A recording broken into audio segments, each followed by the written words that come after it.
മുതലാളി, എന്നെ വിളിപ്പിച്ചത് എന്തിനാ? എടോ, നമ്മുടെ നാട്ടിൽ ഏറ്റവും കൂടുതൽ കൃഷി ഇറക്കുന്നതും വിളവെടുപ്പ് നടത്തുന്നതും ഞാനാണെന്ന കാര്യം എല്ലാവർക്കും അറിയുന്ന പോലെ തനിക്കും അറിയാലോ. വർഷങ്ങളായി താൻ എന്റെ കൃഷിപ്പണി നോക്കി നടത്തുന്നുമുണ്ട്, അല്ലേ? അതെ മുതലാളി. ഇപ്പോ നമ്മുടെ കൃഷിയുടെ സ്ഥിതി തനിക്കറിയാമല്ലോ. വളരെ മോശം. മാത്രമല്ല, തനിക്കും എന്നോടെന്തോ ഇഷ്ടക്കുറവ് പോലെ. എന്താ, കൂലി പൊറാഞ്ഞിട്ടാണോ? അയ്യോ, ഇഷ്ടക്കുറവൊന്നുമല്ല മുതലാളി. കൂലിയും മറ്റും അങ്ങ് ആവശ്യത്തിന് തരുന്നുണ്ട്. വയസ്സ് ഇത്രയൊക്കെ ആയില്ലേ, പഴയ പോലെ ശരീരം കൊണ്ട് വഴിയാഞ്ഞിട്ടാ. സുഖമില്ലാതായിരിക്കുന്നു. മാത്രമല്ല, പുതിയ ആളൊന്നും കൃഷിപ്പണിക്ക് കിട്ടാനില്ല.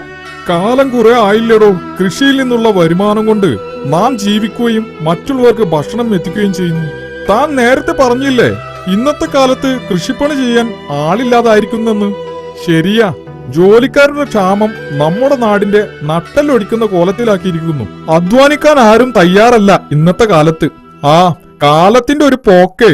എന്താ ചെയ്യാ? കൃഷി ചെയ്യാതെ വന്നാൽ നമ്മുടെ നാട് പട്ടിണിയിലും ദുരിതത്തിലുമായി നശിക്കും. അയൽ സംസ്ഥാനങ്ങളിലെ ആളുകളുടെ അധ്വാനം കൊണ്ട് നാം ഇവിടെ സുഖിക്കുന്നു. അങ്ങനെ നമ്മുടെ കാശ് അവര് കൊണ്ടുപോകുന്നു. ഇവിടെ നാട്ടുപണികൾ ചെയ്യാൻ ആളില്ലാതായിരിക്കുന്നു. കുലത്തൊഴിൽ ഏറ്റെടുക്കാൻ പുതിയ തലമുറയെ കിട്ടാതായി. കഷ്ടം. നമ്മളിനി എന്തു ചെയ്യും? പാടത്തൊരുപാട് പണി ബാക്കി കിടപ്പുണ്ടല്ലോ. ആ, എന്തെങ്കിലും മാർഗം കാണും. ഞാനൊന്ന് ആലോചിക്കട്ടെ. താൻ പോയിക്കോളൂ. ശരി മുതലാളി.